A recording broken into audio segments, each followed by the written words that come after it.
अज्ञानतिमिरन्धस्य ज्ञानञ्जनाशलाकया चक्षुरुन्मीलितं येन तस्मै श्रीगुरवे नमो। नमो विष्णुपदाय कृष्णप्रेष्ठाय भूतले श्रीमते जयपताका स्वामिनिति नामिने। नमो आचार्यपदाय निताय कृपाप्रदायिने गौरकथा धामोदाय नगरदामोतारिणे। नमो विष्णुपादाय कृष्णप्रेष्ठाय भूतले श्रीमते भक्तिवेदान्त स्वामिनिति नामिने। नमस्ते सरस्वती देवे गौरवाणी प्रचारिणे निर्विशेष शून्यवादी पाश्चात्यदेशतारिणे। वंशाकल्पतरुभ्यश्च कृपा सिन्धुभ्य एव च पतितानां पावनेभ्यो वैष्णवेभ्यो नमो नमो। जय श्री कृष्ण चैतन्य प्रभु नित्यानंद श्री अद्वैत गदाधर शिवासादि गौर भक्तवृंद। हरे कृष्ण कृष्ण कृष्ण हरे हरे हरे राम राम राम हरे हरे। ओम नमो भगवते वासुदेवाय ओम नमो भगवते वासुदेवाय ओम नमो भगवते वासुदेवाय। जय जगद्गुरु श्रील प्रभुपाद की जय, प्रदीप पावन गुरु महाराज की जय। ताई हरे कृष्ण। आज के আমরা শ্রীমদ্ ভাগবত গীতা যথাযথ থেকে ষষ্ঠ অধ্যায় ধ্যান যোগ থেকে আমরা 33 নম্বর শ্লোক পাঠ করব। হরে কৃষ্ণ। তাই এই গীতা বা ভাগবত বা ভগবানের কথা পড়ার বা যোগ্যতা আমার নাই কোনো রকম। তাই কোনো যদি ভুল ত্রুটি আপনাদের পরিলক্ষিত হয় আমাকে নিজ গুণে ক্ষমা করে আশীর্বাদ করুন। হরে কৃষ্ণ। তো এখানে ধ্যান যোগে 33 নম্বর শ্লোকে অর্জুন বলছেন, কি বলছেন আমরা এটা শ্লোকটা সকলে মিলে পাঠ করব। হরে কৃষ্ণ। অর্জুন উবাচ য অয়ম যোগ তয়া প্রক্ত সম্মেন মধুসূদন এতস্য অয়ম ন পশ্যামি চঞ্চলাৎ স্থিতিস্থিরাম। জয় শিল প্রভুপাদ কি জয়। প্রভুপাদ কি ধন্যবাদ। তো অর্জুন বললেন, হে মধুসূদন, তুমি সর্বত্র সমদর্শনরূপ যে যোগ উপদেশ করলে, মনের চঞ্চল স্বভাববশত আমি তার স্থায়ী স্থিতি দেখতে পাচ্ছি না। অর্জুন বললেন, হে মধুসূদন, তুমি সর্বত্র সমদর্শনরূপ যে যোগ উপদেশ করলে, মনের চঞ্চল স্বভাববশত আমি তার স্থায়ী স্থিতি দেখতে পাচ্ছি না। তাই শ্রীল প্রভুপাদ এই তাৎপর্যে খুব সুন্দর করে আমাদের বোঝাচ্ছেন। আমরা দেখব যে ভগবান শ্রীকৃষ্ণ অর্জুনকে যে শৌচ দেশে থেকে শুরু করে যোগী পরম পর্যন্ত যে যোগ পদ্ধতির বর্ণনা করেছেন, অর্জুন এখানে সেই যোগকে প্রত্যাখ্যান করেছেন। কারণ তিনি নিজেকে সেই যোগ সাধনে অযোগ্য বলে মনে করছেন। এই কলিযুগে সাধারণ মানুষের পক্ষে গৃহত্যাগ করে পাহাড় পর্বতে অথবা বনে জঙ্গলে গিয়ে নির্জন স্থানে যোগ অভ্যাস করা সম্ভব নয়। এই যুগের বৈশিষ্ট্য হচ্ছে স্বল্প আয়ু বিশিষ্ট জীবনের জন্য তিক্ত জীবন সংগ্রাম। তো এই যুগের সাধারণ মানুষ এতই অধপতিত যে পরমার্থ সাধন করবার কোনো প্রচেষ্টাই তাদের মধ্যে নেই। অতি সহজ সরল পন্থা অবলম্বন করেও তারা পরমার্থ সাধনে প্রয়াসী হয় না। তাহলে জীবনযাত্রা, উপবেশনের প্রক্রিয়া, স্থান নির্বাচন এবং জড় বিষয় থেকে মনের আসক্তি নিয়ন্ত্রণ করে অত্যন্ত দুরূহ ও দুঃসাধ্য যোগের সাধন তারা কিভাবে করবে? তাই বাস্তব জীবন সম্বন্ধে অভিজ্ঞ অর্জুনের মতো মহাবীর চিন্তা করলেন এই যোগ সাধন করা একেবারেই অসম্ভব।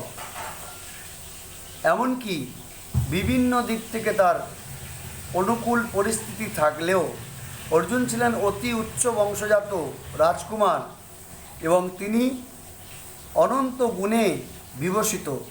তিনি ছিলেন মহাবীর্যবান, দীর্ঘায়ু সম্পন্ন মহারথী এবং হাজার হাজার, এবং সর্বোপরি তিনি ছিলেন পরমেশ্বর ভগবান শ্রীকৃষ্ণের অন্তরঙ্গ সখা। আজ থেকে 5000 বছর আগে অর্জুনের সুযোগ সুবিধা আমাদের তুলনায় অনেক বেশি ছিল, কিন্তু তা সত্ত্বেও তিনি এই যোগ পদ্ধতি সাধন করতে অস্বীকার করেন। প্রকৃতপক্ষে ইতিহাসের কোথাও তাকে এই যোগ অনুশীলন করতে দেখা যায়নি। তাই আমাদের বুঝতে হবে যে কলিযুগে অষ্টাঙ্গ যোগ সাধন করা সাধারণত মানুষের পক্ষে অসম্ভব।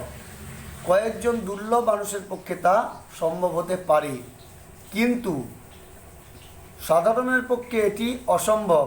5000 বছর পূর্বে যদি এই রকম হয়ে থাকে, তাহলে এখনকার অবস্থা কি হবে তা আমরা বুঝতেই পাচ্ছি।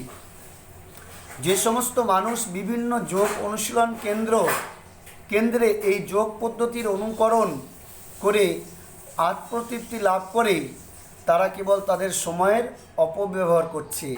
তাদের জীবনের প্রকৃত উদ্দেশ্য সম্বন্ধে তারা সম্পূর্ণ অজ্ঞ।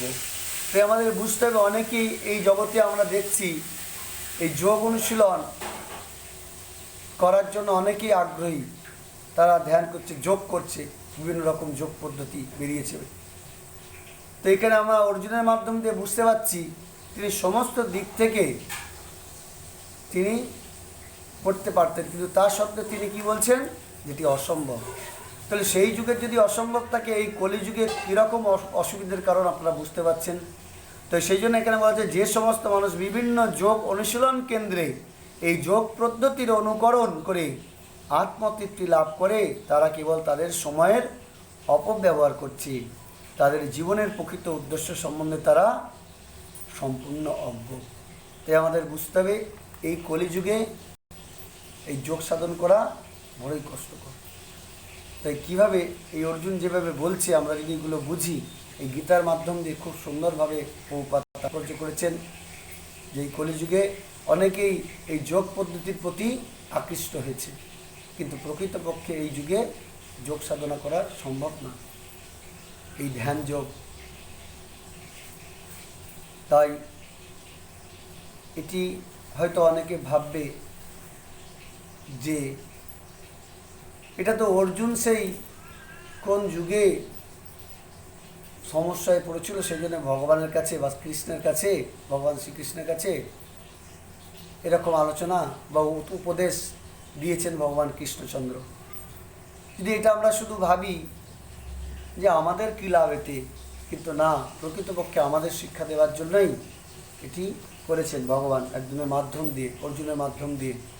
তাই আমাদের বুঝতে হবে, অনেক সময় আমরা টিভিতে দেখি যে কোনো সাংবাদিক একটি ডাক্তারকে নিয়ে বসেছে, আর ডাক্তারকে জিজ্ঞাসা করছে, আচ্ছা যদি কারো করোনা হয়, মানে করোনা রোগ যদি হয়, তাহলে তার কী ধরনের সিমটম হয় দেখা যায়।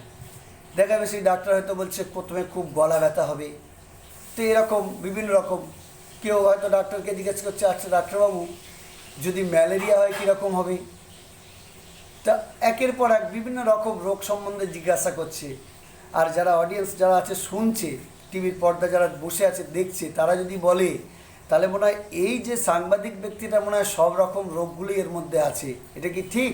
না, এটা আমাদের জন্য সেই সাংবাদিক যাতে কি সিমটম হয় সেই রোগের, সেটা আমাদের বোঝানোর জন্য জিজ্ঞাসা করছেন। ঠিক তদ্রূপ এই অর্জুনও ভগবানের কাছে বিভিন্ন রকম প্রশ্ন জিজ্ঞাসা করছেন, বা ভগবান কৃষ্ণচন্দ্র বিভিন্ন রকম উত্তর দিচ্ছেন, বলছেন। তো সেগুলো আমরা যদি ভাবি শুধু ওই অর্জুনের এই হয়তো এরকম দুঃখ খালি অর্জুনই শুনেছে, না, প্রকৃতপক্ষে আমাদের এই দুঃখ আছে, বা আমরা কিভাবে ভগবানের কাছে ফিরে যেতে পারবো ওই দুঃখময় জগৎ থেকে, সেই জন্য এইসব পদ্ধতিগুলো দিচ্ছে। কিন্তু যেই পদ্ধতি এই জগতের জন্য কী চলবে না, শুধু ভক্তি যোগের মাধ্যম দিয়ে আমরা ভগবানের কাছে ফিরে যেতে পারবো খুব সহজে। তাই হরে কৃষ্ণ কৃষ্ণ কৃষ্ণ হরে হরে, হরে রাম রাম রাম হরে। তাই আমরা এই ধ্যান যোগ থেকে অর্জুনের মাধ্যম দিয়ে আমরা বুঝতে পারলাম যে এই কলিযুগে ধ্যান যোগ করা সম্ভব নয়। জয় শিল প্রভুপাদ, জয় গুরুদেব, নিতাই গৌর প্রেমানন্দে।